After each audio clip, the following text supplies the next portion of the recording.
मैं जब विश्वविद्यालय में था तो मेरे वाइस चांसलर को मैं मिलने गया। वो बहुत आधुनिक आदमी थे, सारे विश्व का भ्रमण किया था, कैम्ब्रिज और ऑक्सफोर्ड में भी पढ़ाया था, कैम्ब्रिज से ही डीलिट थे, तो बिल्कुल ही अत्याधुनिक थे। उन्होंने मेरी दाढ़ी मूछ देखी और मैं तो यूनिवर्सिटी में भी लुंगी पहनता था, एक बड़ा झब्बा, और खड़ा हूं कि आधा मील से लोगों को पता चल जाए कि मैं आ रहा हूं,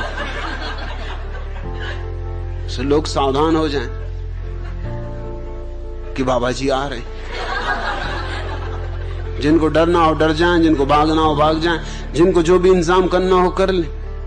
मैं गया था उनसे कि मुझे स्कॉलरशिप चाहिए। उन्होंने कहा कि स्कॉलरशिप तो पीछे हम बात करेंगे,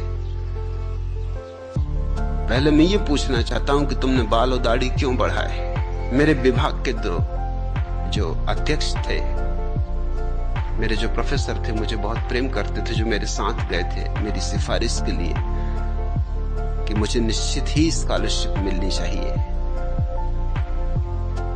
वो मुझे समझा के ले गए थे कि देखो किसी विवाद में नहीं पड़ना।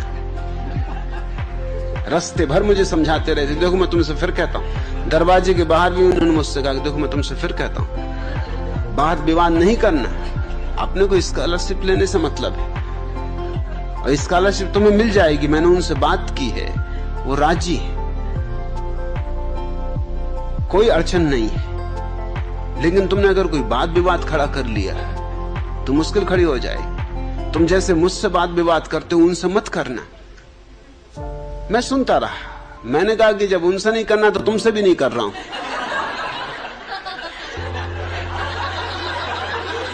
मैं बिल्कुल चुप हूं। मगर मैं ये भी कह देता हूं कि अगर उन्होंने कोई बहुत बुनियादी बात छेड़ दी तो फिर बाहर में जाए स्कॉलरशिप, मिले कि ना मिले। और उन्होंने यही बात छेड़ दी। उन्होंने देख के मुझे कहा कि और सब तो ठीक है, दाढ़ी मूछ क्यों बढ़ाई। मेरे प्रोफेसर जो मेरे पास ही बैठे थे, पैर से मेरे पैर में पैर मारने लगे कि चुप। मैंने उनसे कहा कि देखिए, इसके पहले कि मैं आपसे बात करूं, मेरे प्रोफेसर को कहिए कि मेरी टांग में टांग न मार। मेरे प्रोफेसर तो बहुत घबरा गए, उनको तो पसीने छूट गया। मैंने कहा कि तुम्हें क्यों पसीने छूट रहा है, स्कॉलरशिप मेरी जा रही, जाने दो। और वाइस चांसलर तो बहुत हैरान हुआ कि मामला क्या। उन्होंने कहा क्यों टांग में टांग मार रहा है। मैंने कहा ये मुझे समझाते आ रहे हैं रास्ते भर से कि अगर विवाद किया तो स्कॉलरशिप चली जाएगी। मैंने भी इनसे कह रखा है कि अगर उन्होंने कोई बुनियादी बात छेड़ी तो विवाद होकर रहेगा। आपने बुनियादी बात छेड़ दी, अब ये मेरी टांग में टांग मार रहे। अब मैं स्कॉलरशिप की फिक्र करूं कि अपनी आत्मरक्षा करूं, आप बोलिए। उन्होंने कहा तुम फिक्र छोड़ो, विवाद कर सकते हो, स्कॉलरशिप कहीं नहीं जाएगी। मैंने कहा स्कॉलरशिप का मामला पहले निपटा दीजिए, ताकि ये नहीं तो ये मेरी टांग में टांग मारेंगे। बात इतनी साफ थी कि उन्होंने पहले मेरी स्कॉलरशिप के फॉर्म पे दस्तखत किया कि ये खत्म, अब बोलो। मैंने कहा मैं तुमसे ये पूछता हूं कि आपने बाल और दाढ़ी कटाए हैं या मैंने बढ़ाए।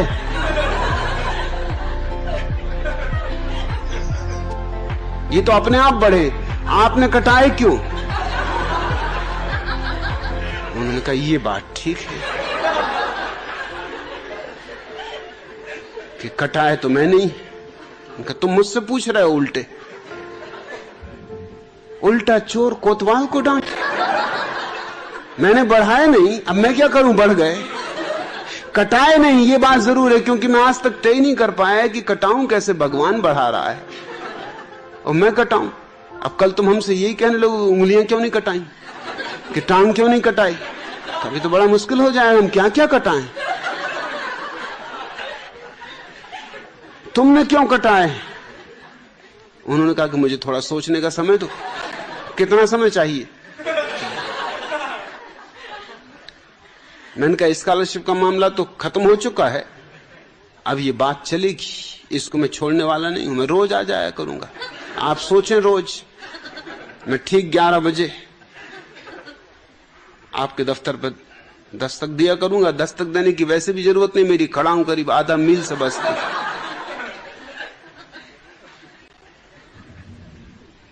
मैं रोज वहां जाने लगा।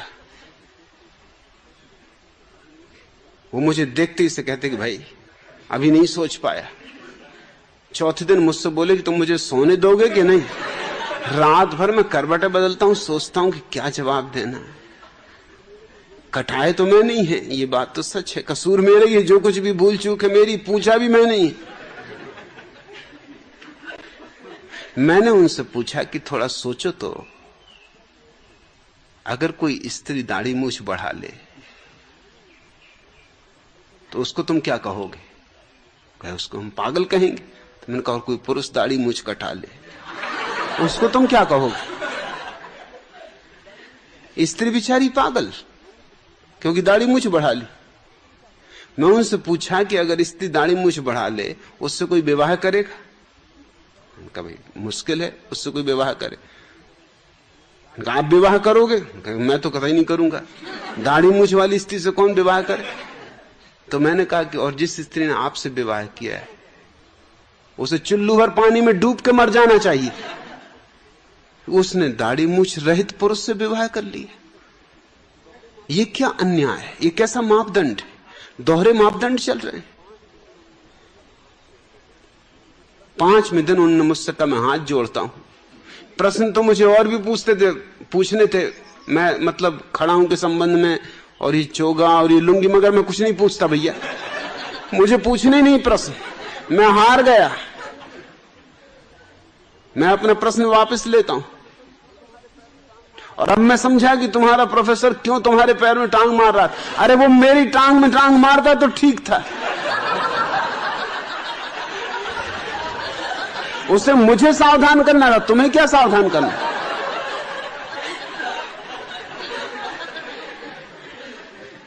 फिर 2 साल मेरे उनसे संबंध रहा, उन्होंने कभी कोई प्रश्न नहीं उठाया, इस तरह का कोई प्रश्न नहीं। चाहे मैं वो देख भी लें कि मैं कुछ ठीक नहीं कर रहा हूं जो कि यूनिवर्सिटी के स्नातक को करना चाहिए, मगर अगर मैं ऊंट पे भी सवार होकर पहुंच जाता तो भी मुझसे नहीं पूछ सकते थे तो ऊंट पे सवार क्यों।